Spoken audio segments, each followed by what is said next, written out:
Do you like Westerns? Have you logged over like 100 hours in Red Dead Redemption 2, which I don't think is actually that hard to do because the story in that is like mad long? Did you enjoy Season 1 of Westworld? And to a lesser extent, did you also think Season 2 and 3 were pretty okay? Well then, I have the event for you, right? We're going to talk about it in this video, and it's called the Ultime Western, or the Ultimate Western LARP. Real quick, just disclaimer, if you don't know what LARP means, it's actually an acronym. It stands for Live Action Roleplay, so LARP. When you first hear it, it's kind of a silly word. So for me, I try to work in the phrases like immersive event or immersive game. Just because, you tell somebody you had a really good time LARPing and you might get a couple of weird looks, I find. And pretty much live action roleplay tends to be you play a character, right? Say you're sitting at home playing PlayStation and you're playing The Witcher 3. So you're sitting there controlling Geralt, killing monsters, doing his thing. So the kind of games where live action roleplay takes place, instead of controlling a character, you're playing the character with yourself. So you're wearing the armor or you're holding the sword and you're the one taking part in fights. So you're playing it out yourself. I always say if anyone enjoyed shows like Westworld, or if you love movies like Lord of the Rings or anything like that, you're gonna enjoy this hobby. So, the Ultimate Western. So pretty much it's a super immersive Western event where you can play a cowboy, some kind of like a gunslinger or a lawman or a pistolero, this kind of thing. It's pretty much a 5-day, 6-night or 6-night, 5-day. It's about a week-long event based on like the Wild West of America. Each game is run like an episode of a show. The whole setting is around this town that I believe is supposed to be in New Mexico. Effectively, when you sign up for a ticket, you get assigned a role. Normally in this kind of situation, you can kind of have a bit of a discussion with the organizers about how you want to play this role and things that are involved with it, other characters that might, have developed relationships with your character, this sort of thing, rather than just going in and being like, I'm Charlie McCowboy, bang, bang, bang, bang. Jeez, I didn't think that was loaded. In saying that, according to the organizers, if you don't want to be super involved in the story they're trying to tell, you don't have to be either. You can come and just soak in the ambience and drink in the saloon and kind of just take it all in as well. Let's say you're like, okay, I'm in. Why this game and not others?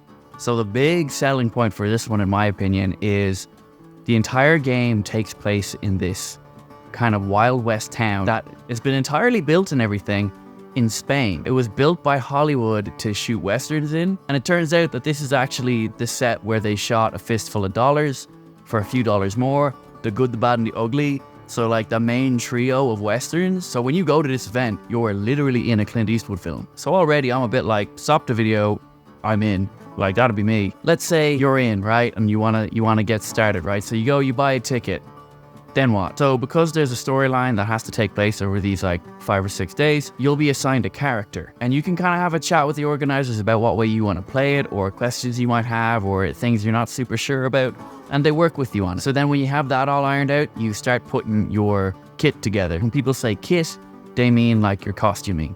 So you can totally put it together yourself, lug it across to Spain, off you go. But the folks who actually run this event, for an additional cost, will rent you costuming as well. If you don't want to go through the hassle of dragging all your cowboy boots all the way to Spain to take part in this event, you could just pay a little bit extra and rent some from them. If you already have a cowboy kit put together, I think it's safe to assume you probably have some guns that you like to use with that character. They make a note of pointing out not to bring your own firearms to this event, which I think mainly comes down to different games have different ways of doing guns. So like some games do like Nerf blasters that they just paint a different color, or they do rubber band guns, or some games do like black powder flashes. So they have their own specific way of doing the guns in this game. The guns look class, by the way. They look like proper chunky, God, you can hit someone with them kind of thing. Don't. You probably shouldn't, but I'm just saying if you did, it would really fucking hurt. Just important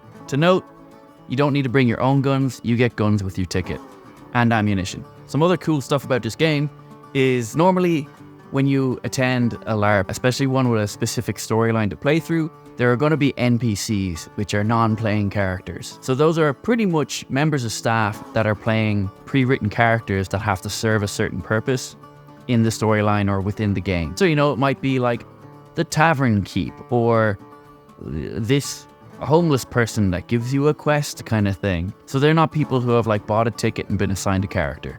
They're people with kind of a job to do. I bring this up because this game has like stunt people as part of their staff and NPCs. So they're gonna be doing fucking mad stuff. One of the things I saw on the website is someone getting dragged down the street by a horse. I think there's people getting, smashed with bottles and kind of different big fight scenes and kind of action sequences happening. Just to totally add to the immersion. Like, one thing I have seen the organizers say as well though, is if you're interested in being part of a scene or you have some ideas, you're totally welcome to come and talk to them and take part in some capacity. I don't think they're going to let you drag someone from the back of your horse or throw someone out a window or something, but they will work with you to make a cool scene happen if it's viable. So that's just stuntmen in and among the NPCs, I think is real cool, which also leads me to another really exciting thing that I think adds a lot of ambience and kind of just a general feeling of like a Western kind of cowboy movie, and that is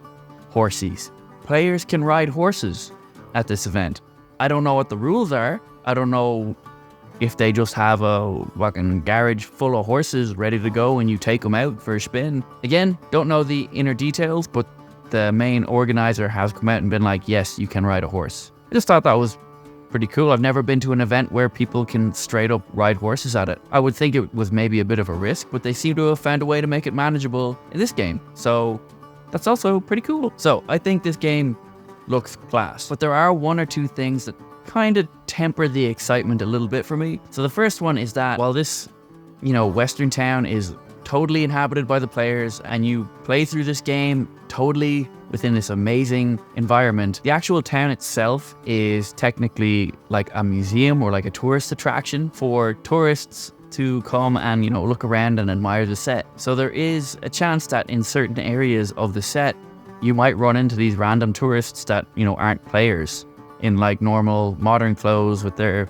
phones out and stuff, which initially kind of made me go, oh, that's not great. But then if you think about it, the kind of tourists that are going to see like the set of The Good, the Bad and the Ugly, they're going to be really into Westerns. So those aren't going to be people who are like, oh, look at the nerds. Those are going to be people being like, how do I get to do that? That's amazing. Look at them go. Don't interrupt them. Don't interrupt them. I don't think they get like free run of the town or anything like the players would. I think it's more just little overlapping areas of their designated tour and areas where players might be playing the game. So I don't think that's something that should be like make or break for anyone, but it definitely threw me a little bit reading about that. And then another thing that makes me kind of go, ooh, is it is quite expensive. The starting tickets are €990 at the moment. I think they're down from over 1,000. The next ticket up from that is €1,190, which is down from over 1,300. And then like the top tier ticket you can get is €1,390 at the moment, but that's actually down from 1,690, I think.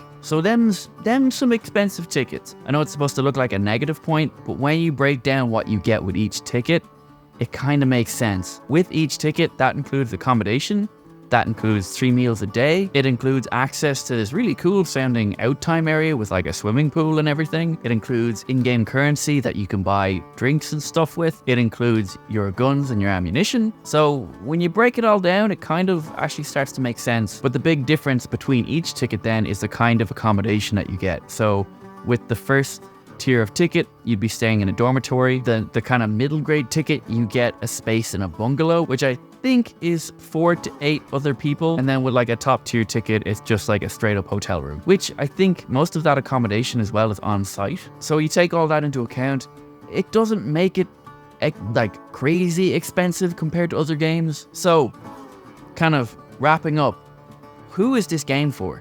Personally, I would say not to go for this game if it's your first time doing anything immersive event orientated, or like if you've never been LARPing before. I wouldn't start with this one. I would say probably go to a smaller event or a more affordable event first, kind of get your bearings, see how it all works, kind of see if you're into the whole being in character thing, and then kind of upgrade to this game where you know you can give it a fair go. You don't want to go to this and then not know what's up and maybe waste 2 or 3 days getting your bearings and feel like you just dumped a load of money on something you got less time for. So I would say this is probably more for people who have a couple of games under their belt already. It's also, I would say, not for people who want super historical accuracy in their game. I think people who are like mad into American history and they want to see what it was like in the Wild West, you should maybe look more into reenactments, because that's the difference between this and a reenactment. Is this will be a work of fiction based on historical events. It's not going to be a reenactment of those events. So it's more like being in a Western movie versus living in the historically accurate Wild West. Man, I'm really hoping I get to make it to this game one day. I know my points were maybe overwhelmingly positive about it, but I feel I should be clear that like, I'm in no way sponsored by these guys. I've had very little contact with them. They seem like a really nice bunch of people, but I'm just really excited about how cool this game looks. Just in case more people haven't seen it, I would love to get the word out about it. And you know, maybe there's someone out there who would love this game who just by chance stumbled across this video and now they're finding out all about it. I'm gonna do more videos like this. I'm just kind of cutting my teeth on this one, I guess. Definitely let me know what you think. All feedback is appreciated. What you liked, what you would like to see more of. Or if you have come across games that you feel aren't getting enough attention, definitely shoot me a message about it and I can have a look into it. So I'm going to leave it there. I hope you all enjoyed it and I will see you in the next one.